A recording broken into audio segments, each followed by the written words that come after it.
Again, another episode of alcohol phenol ether, the syllabus of Central Board as well as MP Board. इसमें हम लोग ऐसा कुछ पढ़ चुके हैं कि कुछ ऐसे रिएक्शंस होते हैं जिसमें ROH क्लैवेज होता है, मतलब सीधी बात है कि H का पार्टिसिपेशन होता है ऐसे रिएक्शन अल्कोहल के एंड फिनॉल के भी। सिमिलरली आप ऐसे रिएक्शन से भी वाकिफ़ हो जिसमें CO क्लैवेज होता है, CO मतलब RO क्लैवेज होता है। R जो है वो C को किसी पैरामीटर को रिप्रेजेंट करता है, अल्काइल जानते हैं आप। आज हम जिन रिएक्शन पर कुछ बात करेंगे वो होती है जिसमें पूरे के पूरे अल्कोहल का यूनिट पार्टिसिपेट करता है, एज अ होल हम कह सकते हैं कि पूरा alcohol molecule will participate as a whole, complete entirely वो पार्टिसिपेट करेगा, ठीक है। उसमें ऐसा होता है। इन रिएक्शन को अगर देखा जाए तो अलग अलग ढंग से सीखा जा सकता है, लेकिन जो मोस्ट पॉपुलर पार्ट होता है वो ऐसा कि सबसे पहले आप उनको पढ़ लो जिसमें डिहाइड्रेशन रिएक्शंस होती हैं, पानी के मॉलिक्यूल का डिपार्ट होना होता है। और दूसरे रिएक्शंस ऐसे होते हैं जिसमें आप ऑक्सीडेशन की प्रोसेस कंपाइल करते हो, उसमें अलग अलग ऑक्सीडाइजिंग रिएजेंट्स यूज़ करके आपको अलग अलग प्रोडक्ट्स मिल जाते हैं। कुछ अच्छे रिएजेंट्स आते हैं जो कॉम्पिटिटिव पॉइंट ऑफ व्यू से बहुत अच्छे होते हैं। और फिर तीसरा कैटेगरी होती है उनकी जिसमें कॉपर, मतलब रेड हॉट कॉपर के ऊपर से फ्लो किया जाता है अल्कोहल की वेपर को, तो भी एक इम्पॉर्टेंट जो है कुछ हमको जजमेंट्स मिलते हैं, इम्पॉर्टेंट ऑब्जर्वेशंस मिलते हैं। तो आज हम कोशिश करते हैं इसमें से जितना कवर अप हो सके उस पर बात करने की। देखो क्या होता है, डिहाइड्रेशन की प्रोसेस से आप बहुत अच्छे से वाकिफ़ हो। डिहाइड्रेशन का मतलब ही होता है कि पानी के मॉलिक्यूल का डिपार्ट होना, ठीक है। तो ये जो डिहाइड्रेशन का प्रोसेस होता है ये हमेशा ध्यान रखिएगा कि अल्कोहल्स में दो तरीके से किया जा सकता है। एक तो ऐसा कि प्रोटिक एसिड की प्रेजेंस में, प्रोटिक एसिड से मतलब क्या होता है, सल्फ्यूरिक एसिड H2SO4 कॉन्सेंट्रेटेड, ठीक है। या आप कह सकते हो H3PO4, ठीक है। ये जो है फास्फोरस का ऑक्सी एसिड होता है, H3PO4 है ना, तो फास्फोरिक एसिड है। तो इस तरह से जो है आप इसका यूज़ कर सकते हो, फास्फोरस एसिड इन सबका यूज़ किया जा सकता है, ठीक है। अच्छा, इसके अलावा अगर आप विचार करें तो दूसरी कैटेगरी होती है जिसमें आपकी कैटालिटिक प्रेजेंस होती है, जैसे कि एनहाइड्रस अगर ZnCl2 होगा तो भी किया जा सकता है रिएक्शन यानी डिहाइड्रेशन। और सिमिलरली आपके पास एल्यूमिना है Al2O3 तो भी ये रिएक्शन कंपाइल होती है। तो आज हम इसी पर थोड़ा बात करेंगे। देखिए क्या होता है कि डिहाइड्रेशन की प्रोसेस जब होती है प्रोटोनिक एसिड में, मतलब प्रोटोनिक एसिड मतलब जो प्रोटिक एसिड है ऐसा बोल सकते हो, प्रोटोनिक एसिड बोल सकते हो, जिसमें H+ अवेलेबल होता है। उनके बेसिक कंसेप्ट क्या होता है आपको पता है, से कोई भी अल्कोहल है, तो कोई भी अल्कोहल उसमें क्या होता है, जो नेबरिंग कार्बन होते हैं, नेबरिंग कार्बन होते हैं तो एक H दे देता है, एक OH दे देता है, और इस तरह से हमारे पास जो अल्टीमेटली बनता है वो कुछ इस तरह से अल्कीन बन जाती है, और H2O को हम बोलते हैं डिपार्ट हो गया, ठीक है। यही प्रोसेस कहलाती है डिहाइड्रेशन, ये हम जानते हैं। अब इसमें कुछ इंटरेस्टिंग फैक्टर्स सामने आते हैं, थोड़ा सा हम इसको एनालाइज करेंगे तो शायद आप उसमें अच्छा आपको महसूस होगा कि okay it is really well known. जैसे आप एग्जांपल ले लेते हैं, कुछ टेम्परेचर पैरामीटर से उनको थोड़ा सा तो थोड़ा मेमोराइज करना पड़ता है, ठीक है। शुरुआत में तो बहुत इजी ही है, जैसे CH3CH2OH ले लिया है ना, मोस्ट कॉमनली यूज्ड अल्कोहल, तो नेचुरली एथेनॉल हो गया। चलिए अब आपने क्या किया, let it allow to react with concentrated H2SO4। आपने कहा कॉन्सेंट्रेटेड H2SO4 है, टेम्परेचर लगभग रेंज होती है 433 से लेकर के 443 तक की रेंज होती है, ठीक है। इस केस में क्या होता है आपको पता है, इस कार्बन से OH बाहर, इस कार्बन से हाइड्रोजन बाहर, ultimately CH2 double bond CH2, और आप कह सकते हो H2O बाहर हो गया। तो ये आपके पास सिंपली एक अपीयरेंस होता है, ठीक है। तो ये तो सिंपल सही है, ये इस तरह से होता है। कॉन्सेंट्रेटेड H2SO4 लिखा, इसका मतलब समझते हैं, इसका जो कॉन्सेंट्रेशन H2SO4 का मतलब होता है ये 100% कॉन्सेंट्रेटेड है, 100% कॉन्सेंट्रेटेड है, मैक्सिमम कॉन्सेंट्रेटेड है। थोड़ा सा आपको अगले रिएक्शन में आइडिया लग जाएगा, और उसके अगले रिएक्शन में तो डेफिनेटली हो ही जाएगा। देखो कैसे, मालूम है कहूँ CH3CHOH है, आपने पहचान लिया, ये 2 डिग्री अल्कोहल है, सेकेंडरी अल्कोहल है। इस केस में क्या होता है, जो सल्फ्यूरिक एसिड का कॉन्सेंट्रेशन है वो 85% कॉन्सेंट्रेशन सल्फ्यूरिक एसिड का यूज होता है। Am I clear? Temperature zone almost same होता है, 440 केल्विन रिकॉग्नाइज्ड है। अब देखो ध्यान से, इससे OH चला गया इस कार्बन से, तो या तो ये दोनों सिमेट्रिकल हैं, कहीं से भी निकाल सकते हो, और नॉन सिमेट्रिकल अगर होगा तो सेक्सेफ रूल लगेगा, हम उसमें आगे बात कर लेंगे। तो ये CH2 हो गया, फिर आप कहेंगे यहाँ डबल बॉन्ड लग जाएगा CH and then single bond CH3, ये प्रोपीन आपके पास आंसर हो गया। तो ये सेकेंडरी हो गया। अच्छा, व्हाट अबाउट टर्सरी? तो CH3 हो गया, ये C हो गया, ये CH3 हो गया, ये CH3 हो गया और ये OH है, ये टर्सरी है। अब ध्यान से देखिए, यहाँ पर कॉन्सेंट्रेशन चाहिए 20% concentration H2SO4। Am I clear? And temperature is further less, approximately 360, 358 kelvin, 360 kelvin. Wow, एक मैसेज तो बहुत लाउड एंड क्लियर है। देखो, इस कार्बन से OH चला गया, अब इसमें से या इसमें से या इसमें से सब सिमेट्रिकल हैं, तो एक हटा दो। तो मैंने कर दिया इसको, यहाँ पे CH2 कर दिया, फिर यहाँ पे कर दिया डबल बॉन्ड कर दिया, यहाँ पे C कर दिया, ये जो है आपके पास CH3 है, ये आपके पास CH3 है, ठीक है ना? ये इस तरह से कहानी हो गई। अब मुद्दा ये है, आप साफ देख रहे होगे, पहले वाले केस में टेम्परेचर स्केल भी हाई है और आपके पास 100% कॉन्सेंट्रेशन चाहिए, इसमें 85% चाहिए, इसमें 20% चाहिए। बहुत ही लाउड एंड क्लियर मैसेज है, बहुत ही लाउड एंड क्लियर मैसेज है कि जो ईज ऑफ रिएक्शन है ना, सॉरी, वो 3 डिग्री, 2 डिग्री एंड 1 डिग्री का है। यानी कि टर्सरी में डिहाइड्रेशन की प्रोसेस सबसे इजी होती है, फास्ट होती है, उसके कंपैरिजन में सेकेंडरी में कम होती है थोड़ी और प्राइमरी में कम होती है। ये सिंपल सा एक मैसेज होता है, ठीक है? इसी से मिलता जुलता एक और कॉन्सेप्ट है, उस पर थोड़ा सा फोकस कीजिए। ध्यान रखिए, यहाँ पर जो पैरामीटर हमने चूज किया है that is of the concentration of sulphuric acid. अच्छा, अब यहाँ पर मैं कुछ और लिखने वाला हूँ। मुझे लिखना है यहाँ पे कि what is action of sulphuric acid at a different temperature. Just please mind it, मैं क्या कह रहा हूँ, डिफरेंट टेम्परेचर पे कॉन्सेंट्रेटेड सल्फ्यूरिक एसिड तो है पर डिफरेंट टेम्परेचर स्केल पे है। तो ये एक बहुत इंटरेस्टिंग पैरामीटर्स मिलता है और यहाँ पे एक अच्छा क्वेश्चन बन जाते हैं। जैसे कि अगर आप टेम्परेचर लेते हो 383 केल्विन, थोड़ा सा ध्यान रखिएगा, 110 डिग्री सेल्सियस है, किसके बराबर है? 110 डिग्री सेल्सियस के बराबर है। तो तुमको 2-3 स्केल याद रखनी है, 110 याद रखना, 140 याद रखना, 160 से 70 याद रखना, ये 3 स्केल याद रखना, कुछ काम की है। तो मान लो 383 केल्विन है, तो 110 डिग्री सेल्सियस टेम्परेचर है। इस केस में क्या होता है, अगर आप एथेनॉल चूज करते हैं तो ethanol allow to react with sulphuric acid, definitely इस केस में हमें जैसे आपसे कहा टेम्परेचर 383 केल्विन टेम्परेचर है। इस केस में बनता है क्या? Ethyl hydrogen sulphate. HOH यहाँ से बाहर हो जाता है, यहाँ से H और यहाँ से OH बाहर हो जाता है। तो इसको कैसे लिख रहा हूँ? CH3 CH2 लिखा है इसको, फिर मैं लिखा OSO3H। Am I clear? देखो, ये HSO4 लिखा है, ये हाइड्रोजन सल्फेट ही है, ठीक है? और प्लस क्या हो जाएगा, यहाँ से H2 बाहर हो जाएगा। तो ये बन गया। आप इसको ऐसा नहीं लिखना चाहते हो तो आप HSO4 लिख सकते हो, मैंने जानबूझ के ऐसा लिखा। तो CH3 CH2O SO3H plus H2। ये कब हुआ? 383 पे। अब यहाँ से नाउ द मैजिक बिगिंस। अब यहाँ से कहानी स्टार्ट होती है। जब आप इसको और हीट करते हो, भाई जिस फ्लास्क में तुमने एक्सपेरिमेंट किया है, जिस फ्लास्क में, जिस बीकर में काम हो रहा होगा, वहाँ से टेम्परेचर अभी इंक्रीज हो रहा है ना, अभी तुमने फ्लेम बंद नहीं की, तो 383 केल्विन पे तो ये मिल गया हमको, ठीक है? मतलब क्या मिल गया? Ethyl hydrogen sulphate. लेकिन अगर आप टेम्परेचर थोड़ा और रेज करते हो, बढ़ाते हो, उस केस में क्या होता है? ध्यान से देखिएगा। उस केस में CH3 CH2, ये जो ऊपर लिखा है उसे मैं दोबारा कॉपी कर रहा हूं, तो क्या होगा? ये वो लिखा OSO3H, इसको दो बार लिख लिया, CH3 CH2 OSO3H। तो अब आपको जान के अच्छा लगेगा, मतलब मैं इसके आगे 383 तो हो चुका, अब इसके आगे हीट और हो रहा है कंसिस्टेंटली, तो उस केस में कोई स्पेसिफिक टेम्परेचर रेंज नहीं है, ऐसा हो गया। अब आप यहाँ से क्या करोगे? H2SO4 को विदा कर दो, ये जो किडनी है इसमें भर गया, H2SO4 बाहर करो, इसको HHSO4 दिख रहा है, H2SO4 को बाहर करो। अब क्या बन गया तुम्हारे पास? ध्यान से देखो, तो ये क्या हो गया? ये बन गया CH3 CH2 होल ट्वाइस। देखो, CH3 CH2 होल ट्वाइस, और क्या लिखा है? SO4। पहचाना? इसे कहते हैं डाई एथाइल सल्फेट। क्या बन गया? ये डाई एथाइल सल्फेट बन गया। Am I clear? तो ध्यान दीजिए, 383 के ऊपर तुम बना था, क्या बना था? Ethyl hydrogen sulphate. लेकिन इसी को आगे प्रोसेस करने पर हमें मिल जाता है डाई एथाइल सल्फेट। एक इंपॉर्टेंट कंसेप्ट, ठीक है? इसके और आगे बात करते हैं। देखिए, अब क्या हुआ? Suppose you are raising temperature further, मतलब आपने टेम्परेचर और बढ़ाया, ठीक है? अब ध्यान से सुनिए, अगर आप टेम्परेचर पहुंच जाते हो 413 केल्विन पे, 413 केल्विन मतलब 140 डिग्री सेल्सियस पे, 140 डिग्री सेल्सियस पे अब क्या होगा? 413 केल्विन पे अब क्या होगा? देखो, हमारे पास क्या है? हमारे पास है CH3 CH2 OSO3H, यही तो है, HSO4 है ना, CH3 CH2 ये हमारे पास है।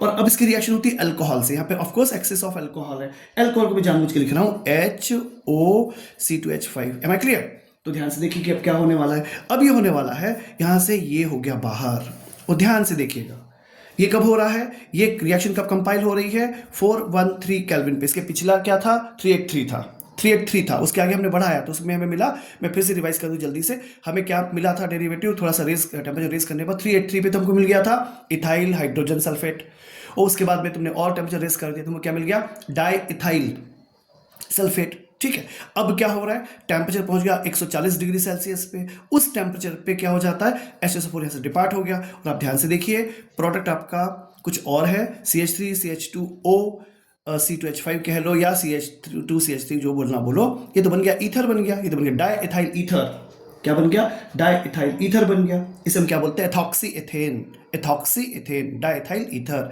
ये बन गया, ये 413 पे हो गया, एम आई क्लियर, ये 413 पे हो गया। चलिए और मजा है, अब और मजा क्या, सपोज टेम्परेचर और बढ़ाओ, ये पहुंचा दो 433 से 443 केल्विन पर, और यहाँ पे पहुंचा देते हो टेम्परेचर, तो अगर ये टेम्परेचर स्केल हो गई तो उसके बाद क्या होगा, तो सिंपल सही है, अब आपको लिखना है CH3 CH2 फिर से OSO3H, और इस केस में आपको वही बताना है सल्फ्यूरिक एसिड, जैसे मैंने आपसे कहा ये अच्छा, ये जो स्केल है आपको पता है ये कितनी है, ये 160 से 170 की रेंज कही गई है, तो जैसे मैंने आपसे कहा था आपको 2-4 टेम्परेचर रेंज याद रखनी है, 110 140 160, तो ये हो गया 433 443 केल्विन पे, तो उस केस में क्या होता है, इस केस में ध्यान से सुनिएगा, यहाँ से H2SO4 ही बाहर हो जाता है, तो क्या बन जाता है, CH2 double bond CH2 plus H2SO4, है मैं क्लियर, यहाँ पे क्या हो, यानी यहाँ से ये गायब हुआ और यहाँ से H चला गया, क्या बन गया, हमको एल्कीन्स मिलते हैं। तो आपने एक चीज़ नोट की होगी, ये हमने शुरू में बात की थी 443 केल्विन पे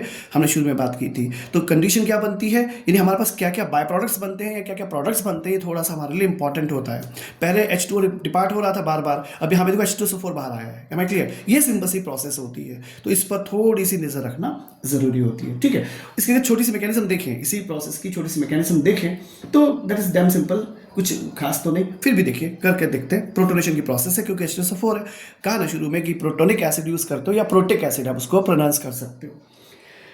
कैसे कहोगे आप, सपोज आपके पास है CH3 है, CH3 वेल नोन है आपके पास, नया नहीं है, पर फिर भी एक बार कर लेते हैं, कुछ वो नहीं। स्टार्टिंग कहाँ से होती है, प्रोटॉन से, प्रोटॉन का आना होता है, शाबाश, ये प्रोटॉन अटैक करेगा, CH3 CH2 आपको पता है ये O है, इस पर एक H, इस पर एक H, इस पर एक लोन पेयर ऑफ इलेक्ट्रॉन और positive charge, am I clear, ये सिंपल सी कहानी बन जाती है ऐसी, क्योंकि एक H एक lone pair of electron H को दे दिया ना, तो ऐसे हो गया। इसके बाद में कहानी क्या बनती है, इसको दोबारा लिख लेते हैं, CH3 लिखा, CH2 लिखा, O लिखा, डॉट डॉट किया, प्लस बनाया, एक H और एक H किया। अब देखो यहाँ पे प्लस है तो इसकी शिफ्टिंग यहाँ पे ऐसे हो जाती है, और जैसे ही शिफ्टिंग होती है तो यहाँ पे बन जाता है CH3 CH2 प्लस, क्या बन गया, कार्बोकेटायन, क्या बन गया, कार्बोकेटायन बन गया। ध्यान दीजिए ये प्रोसेस रिवर्सिबल होती है और स्लो होती है, ठीक है, ऊपर की जो प्रोसेस है वो भी रिवर्सिबल होती है, लेकिन वो फास्ट होती है, मतलब एज यूजुअल होती है, स्लो होती है, और आपके दिमाग में ये होना चाहिए, होगा on the behalf of chemical kinetics, क्योंकि कई बार क्वेश्चंस जो होते हैं ना वो मिक्स करके बताते हैं। तो ये जो है रेट डिटर्मिनिंग स्टेप है, ये क्या है, रेट डिटर्मिनिंग स्टेप कहलाती है, क्योंकि किसी भी केमिकल रिएक्शन में जो स्लोएस्ट रिएक्शन होती है ना, किसी भी केमिकल रिएक्शन में बहुत सारे स्टेप्स हो सकते हैं, तो उसमें मल्टीपल स्टेप्स में जो स्लोएस्ट स्टेप होता है वो रेट डिटर्मिनिंग स्टेप होता है। तो ये सिंपल सा CH3 CH2 प्लस बन गया। अब फाइनली कहोगे वो ऐसा कि CH3 है, CH2 प्लस है, अब देखो इसके साथ कैसे क्या हो रहा है, हमने यहाँ पे H लिखा, यहाँ H लिखा, यहाँ H लिखा, और यहाँ पे लिख दिया CH2 प्लस। अब ये दिख रहा है ये यहाँ पे, और ये प्रोटॉन ये चला वो चला, मतलब ये क्या हुआ, ये बन गया CH2 double bond CH2 plus H plus, ये देखो प्रोटॉन वापस आ गया, अब यही वापस रिसाइकल हो जाएगा, फिर शुरुआत यहीं से हो जाएगी, एम आई क्लियर। तो ये प्रोटॉन जो कंज्यूम हुआ था शुरुआत में वो वापस आ गया, और ये प्रोसेस इस तरह से चलती रहती है, ये इसकी मैकेनिज्म कहलाती है, एम आई क्लियर। तो ध्यान रखिएगा कि ये मतलब स्टेप 3 में ये जनरेट हो गया, कौन, H प्लस वापस आ गया है, ये सिंपल सी प्रोसेस होती है। तो इक्विलिब्रियम जो है ना टुवर्ड्स राइट, क्योंकि वापस मतलब बार बार मतलब इसमें और क्या बात करूँ, बस H प्लस बन जाता है और ये प्रोसेस कंटिन्यूएशन में होती है, एम आई क्लियर। और आप चाहते हो कि आपको ये चाहिए तो इसको हटाना शुरू करो यहाँ से, है ना, तो तुमको मिल सकता है। चलिए, तो ये सिंपल सी प्रोसेस होती है। अब ये तो हम कंक्लूड कर चुके पूरी कहानी में कि जो डिहाइड्रेशन की प्रोसेस है उसमें ease of reaction 3 degrees more than 2 degrees more than 1 degree है, ये हम इससे वाकिफ हैं। अब यहाँ पर सेट्जेफ रूल कैसे लगेगा, मैंने बीच में बात की थी, तो वो थोड़ा बात कर लेते हैं। बहुत सिंपल सी कहानी है। मान लीजिए आपके पास है CH3 CHOH, आपके पास है CH2 आपके पास है CH3। अब देख रहे होंगे जिस कार्बन पे OH है उसके दोनों साइड इधर और उधर नॉन सिमेट्रिकल अल्काइल्स जुड़े हुए हैं। इधर CH3 है और इधर एथाइल है, मतलब एथाइल मतलब C2H2 CH3 है, यहाँ पे CH3 अकेला मिथाइल है, अलग अलग है। तो यहाँ लगता है क्या लगता है, यहाँ पर सेट रूल लगता है।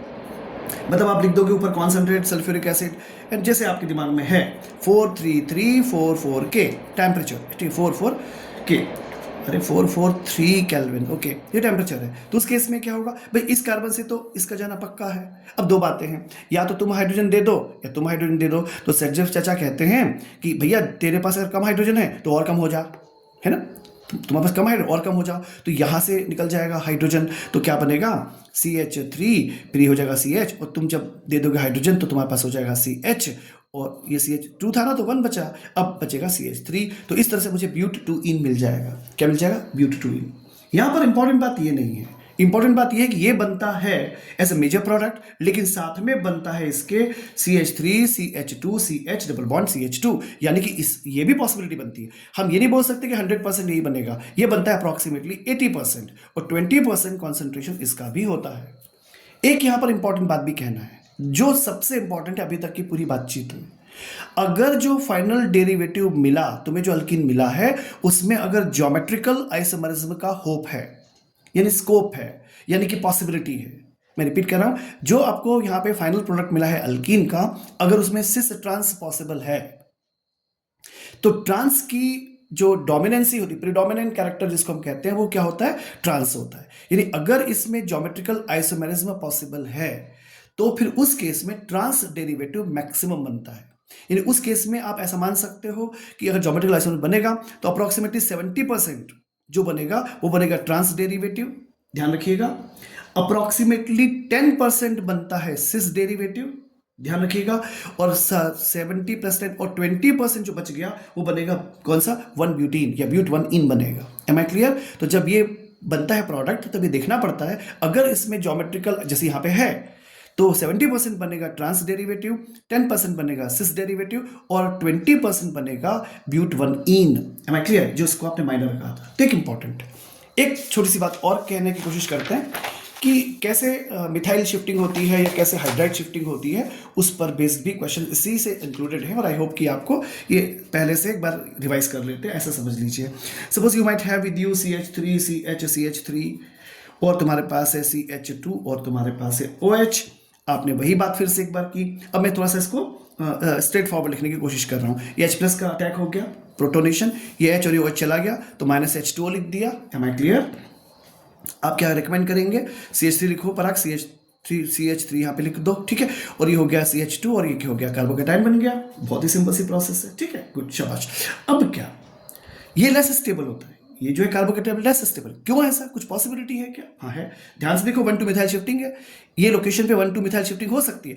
अगर ये शिफ्टिंग हो जाती है तो उस केस में आपके पास क्या स्कोप है? स्कोप है CH3 है आपके पास, CH+ है आपके पास, और क्या हो गया? CH2 CH3 हो गया। पहले तो जिस कार्बन पे प्लस है वो 1 से जुड़ा था, ये 1 डिग्री कार्बोकेटायन था। अब जिस कार्बन पे प्लस है वो 2 से जुड़ा हुआ है, ये 2 डिग्री कार्बोकेटायन है। 2 डिग्री कार्बोकेटायन ज्यादा स्टेबल होता है, तो मिथाइल शिफ्टिंग यहाँ पे 1-2 मिथाइल शिफ्टिंग जरूर होगी, तो अल्टीमेटली ऐसे हो जाएगा। अब जैसे ये होगा, और मुझे लगाना है यहाँ पे डिप्रोटोनेशन, समझना मेरी बात को, डिप्रोटोनेशन, तो यहाँ से तो तुम निकालोगे नहीं, है ना। अब या तो यहाँ से निकलेगा या यहाँ से निकलेगा, तो क्या लगेगा? सेटजेफ रूल। ध्यान देना, मैं यहाँ से प्रोटॉन बाहर कर रहा हूँ, प्रोटॉन को बाहर कर रहा हूँ, सेटजेफ रूल। तो नेचुरली क्या हो जाएगा? ये CH3 हो जाएगा, ठीक है, और ये हो जाएगा CH हो जाएगा, और यहाँ से चला जाएगा तो यहाँ पे क्या आएगा? Double bond CH and CH3। क्या बनेगा? मेजर प्रोडक्ट बनेगा 2-ब्यूटीन या ब्यूट-2-ईन। Am I clear? ये सिंपल सी कहानी दिमाग में रखिए। यहाँ पर देख, बस मुझे क्या बताना था, कैसी शिफ्टिंग होती है, यानी इसको भी दिमाग में रखना पड़ता है। सिमिलरली एक और एग्जांपल ले लेते हैं। यहाँ पर क्या हुआ है? 1-2 मिथाइल शिफ्टिंग। एक ले लेते एग्जांपल से हाइड्राइड शिफ्टिंग का। कैसे? से I might have with me CH3 है, मान लो C है, यहाँ मान लो CH3 है, H ले लो, CH ले लो, यहाँ पे OH ले लो, यहाँ पे CH3 ले लो, यहाँ खेल बन जाएगा। फिर से वही कहानी, H+ का अटैक हुआ, H+ का अटैक हुआ तो ये H+ और ये OH चल दिए, तो -H2O डिपार्ट कर दीजिए। डिपार्ट करने के बाद आप क्या बनाइएगा? अब बनाइएगा CH3, C हो गया, ये H हो गया, ये CH3 हो गया, ये हो गया CH+ हो गया। Am I clear? ये CH+ हो गया ना यहाँ से, और ये क्या हो गया? CH3 हो गया। अब देखो, जिस कार्बन पे प्लस है वो कितने कार्बन से जुड़ा हुआ है? 2 से, तो 2 डिग्री कार्बोकेटायन है। क्या कुछ पॉसिबिलिटी है? हाँ है। कैसी पॉसिबिलिटी है? शिफ्टिंग की। कि इस बार क्या होगा? इस बार होगा क्या? Hydride shifting. इस बार क्या होगा? ये 1 पोजीशन है, 1 2 हाइड्राइड शिफ्टिंग कहलाएगी। तो 1 2 हाइड्राइड शिफ्टिंग में क्या खेल हो जाएगा? ध्यान से देखो ना, ये हो जाएगा CH3, ये इधर चला गया तो ये CH3 यहाँ बन जाएगा, यहाँ बनेगा प्लस, यहाँ बनेगा CH2, यहाँ बनेगा CH3। Am I clear? अब जिस कार्बन पे प्लस है वो 1 2 3 से जुड़ा हुआ है, 3 डिग्री। तो आपको पता है ना कि 3 degree carbocation, 2 degree carbocation, 1 degree carbocation preferred होता है। तो ज़्यादा स्टेबिलिटी के लिए ये बन जाता है। अब इसमें से तुमको क्या निकालना है? प्रोटॉन निकालना है। प्रोटॉन डिपार्ट करने के लिए अब आपके पास पता है, इससे तो निकलेगा नहीं। किससे निकलेगा? इससे ना, इससे ना, इससे हाँ। क्यों? सेटजेफ चाचा ने कहा था ना कि कम हाइड्रोजन है तो और कम कर दो। तो अल्टीमेटली क्या हुआ? CH3 हो जाएगा, ये C हो जाएगा, यहाँ पर CH3 हो जाएगा, और यहाँ पे डबल बॉन्ड लग जाएगा CH, और यहाँ हो जाएगा CH3। ध्यान से देखिए मेजर प्रोडक्ट आपके पास क्या अवेलेबल है। अब फिर वही पॉसिबिलिटी बनती है कि इसमें अगर आइसोमर्स में डिफाइन कर दी गई है तो आपको पता है, देख लीजिए। तो ऑफकोर्स आपके पास पहले से इंफॉर्मेशन इसके बारे में। जल्दी से एक रिएक्शन और करके अपनी बात को ख़त्म कर रहा हूँ। कैसे? हीटेड एल्यूमिना ले लेते हैं। हीटेड एल्यूमिना, ठीक है, Al2O3 के साथ क्या होगा? अगर आप हीटेड एल्यूमिना के साथ लोगे, मतलब आप ऐसा बोल सकते हो कि when vapours of alcohol are passed over heated alumina, तो क्या होता है? तो डिफरेंट प्रोडक्ट्स मिलते हैं। तो इसकी इंपॉर्टेंस इसीलिए होती है क्योंकि डिफरेंट टेम्परेचर स्केल पर आपको डिफरेंट प्रोडक्ट्स मिलते हैं। जैसे कि कहा जाता है कि अगर 240 डिग्री सेल्सियस टेम्परेचर है, 240 देखो 10 डिग्री का हमेशा मार्जिन लेके चलती है केमिस्ट्री। जैसे कहा 240, मतलब ये मान लो कि 240 250 ऐसा बोल सकते हो। कई बार आप 230 240 ऐसा भी बोल सकते हो, तो डिपेंड करता है। तो मैक्सिमम केसेस में जैसे बोला 240, मतलब 240 250, तो +10 मान के चलते हैं। तो 240 डिग्री सेल्सियस है, यानी आप 513 केल्विन टेम्परेचर मान सकते हैं, ठीक है। तो उस केस में क्या होगा? इस केस में इंटरमॉलिक्यूलर डिहाइड्रेशन होता है, और क्या बनता है? ईथर बनते हैं। क्या बनता है? ईथर। कैसे करते हैं? CH3 CH2OH ले लिया, यहाँ पे आप लिख लीजिएगा Al2O3, यहाँ लिखिएगा 513। इस केस में क्या होगा? मतलब केल्विन ऑब्वियसली है ना। इस केस में क्या, एक और यूनिट ले लो, CH3 CH2OH। I hope you understand. इसे क्या बोलते हैं अपन? इंटरमॉलिक्यूलर। क्या बोलते हैं इसको? इंटरमॉलिक्यूलर, क्योंकि यही मॉलिक्यूल और यही मॉलिक्यूल है ना, तो इसको कहते हैं इंटरमॉलिक्यूलर डिहाइड्रेशन। इंटरमॉलिक्यूलर डिहाइड्रेशन हो जाता है। क्या बनेगा? देखो CH3 CH2O CH2 CH3, मतलब क्या बन जाएगा?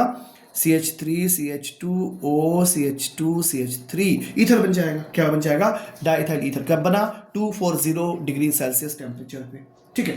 अगर टेम्परेचर 360 डिग्री कर देते हो, 360 डिग्री सेल्सियस मतलब कितना? 633 केल्विन, ठीक है। तो इस केस में क्या होगा? इस केस में एक बार क्या होगा? इंटरमॉलिक्यूलर हाइड्रेशन बनेगा, पर एल्कीन्स बनेंगे। क्या बनेंगे? अल्कीन्स बनेंगे। अब इस बार समझना, इस बार बनेगा इंट्रामॉलिक्यूलर, समझिएगा। इस बार बना इंट्रा, बस इसी की इंपॉर्टेंस है। क्या बनेगा? इंट्रामॉलिक्यूलर। इसमें क्या था? इंटरमॉलिक्यूलर। इसमें था इंटरमॉलिक्यूलर, इसमें था इंट्रामॉलिक्यूलर, इसमें इंट्रामॉलिक्यूलर। कैसे? आप लिखोगे CH3 CH2OH, तो ये OH यहाँ से जाएगा, यहाँ से H जाएगा, ये अल्टीमेटली क्या बनेगा? CH2 double bond CH2। बस ये इसकी ब्यूटी है।